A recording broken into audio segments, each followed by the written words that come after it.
ಆಲೂಗಡ್ಡೆ ಸಬ್ಬಕ್ಕಿ ಸೊಪ್ಪು ಪಲ್ಯ ಹಾಗೂ ಕರಿಸಿದ ರಾಗಿ ರೊಟ್ಟಿ ಮಾಡುವ ವಿಧಾನ.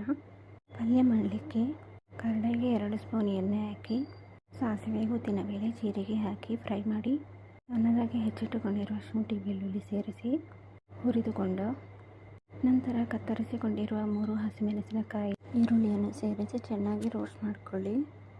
ಈರುಳ್ಳಿ ಕಂದು ಬಣ್ಣ ಬರುವವರೆಗೆ ಫ್ರೈ ಮಾಡಿಕೊಂಡರೆ ಸಾಕು. ನಂತರ ನಾವು ಕರಿಬೇವಿನ ಸೊಪ್ಪು ಇರಿಸಿಕೊಂಡು ಅರ್ಧ ಸ್ಪೂನು ಹಿಂಗು ಪೌಡರ್ ಸೇರಿಸಿಕೊಳ್ಳಿ. ಹಿಂಗು ಪೌಡರ್ ಬೇಡದಿದ್ದರೆ ನೀವು ಸ್ಕಿಪ್ ಮಾಡ್ಕೊಳ್ಬೋದು. ನಂತರ ನಾನು ಟೊಮೆಟೊ ಸೇರಿಸಿಕೊಂಡಿದ್ದೀನಿ. ಟೊಮೆಟೊ ಚೆನ್ನಾಗಿ ಬೇಯುವವರೆಗೆ ಫ್ರೈ ಮಾಡಿಕೊಂಡು ನಂತರ ನಾವು ರುಚಿಗೆ ತಕ್ಕಷ್ಟು ಉಪ್ಪು ಸೇರಿಸಿ ಖಾರಕ್ಕೆ ಅನುಗುಣವಾಗಿ ಚಿಲ್ಲಿ ಫ್ಲೇಕ್ಸ್ 1 ಸ್ಪೂನ್ ಸೇರಿಸಿಕೊಂಡು ಚೆನ್ನಾಗಿ ಮಿಕ್ಸ್ ಮಾಡಿಕೊಂಡು ನಂತರ ನಾವು ತೊಳೆದು ಕಟ್ ಮಾಡಿಕೊಂಡಿರುವ ಆಲೂಗಡ್ಡೆ ಸೇರಿಸಿ ಬೇಯಲಿಕ್ಕೆ ಸ್ವಲ್ಪ ನೀರು ಸೇರಿಸಿಕೊಂಡು 10 ನಿಮಿಷಗಳ ಬೇಯಲಿಕ್ಕೆ ಬಿಡೋಣ.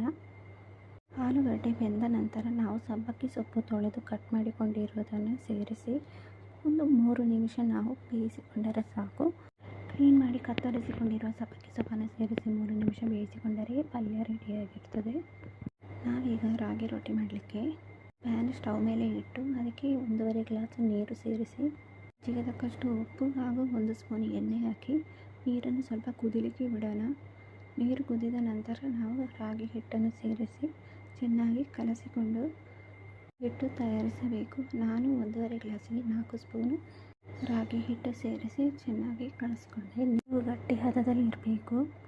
ಹಿಟ್ಟು ತೆಳ್ಳಗನಿಸಿದರೆ ನೀವು ಸ್ವಲ್ಪ ಪೌಡರ್ ಸೇರಿಸಿಕೊಂಡು ಹಿಟ್ಟು ಗಟ್ಟಿ ಮಾಡಿಕೊಂಡು ನಾವು ಆಫ್ ಮಾಡಿ ಒಂದು 10 ನಿಮಿಷ ಹಾಗೆ ಬಿಡಿ. ನಂತರ ಕೈಗೆ ಸ್ವಲ್ಪ ಎಣ್ಣೆಯನ್ನು ಹಚ್ಚಿ ಹಿಟ್ಟನ್ನು ಚೆನ್ನಾಗಿ ನಾದಿಕೊಂಡು ಉಂಡೆಯನ್ನು ಮಾಡಿ ರಾಗಿ ಹಿಟ್ಟನ್ನು ತಗೊಂಡು ಚಪಾತಿ ಲಟ್ಟಿಸಿದ ರೀತಿ ಲಟ್ಟಿಸಿಕೊಂಡರೆ ಸಾಕು.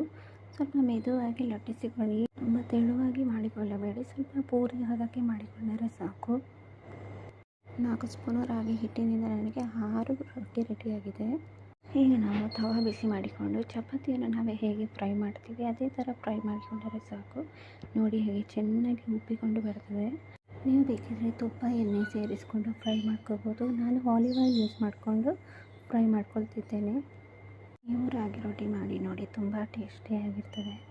ನಿಮಗೆ ಇಷ್ಟವಾದ ಯಾವುದೇ ಪಲ್ಯದೊಂದಿಗೆ ನೀವು ಸೇವಿಸ್ಕೋಬೋದು. ನೋಡಿ ಎಷ್ಟು ಸಾಫ್ಟ್ ಆಗಿದೆ ಅಂತ.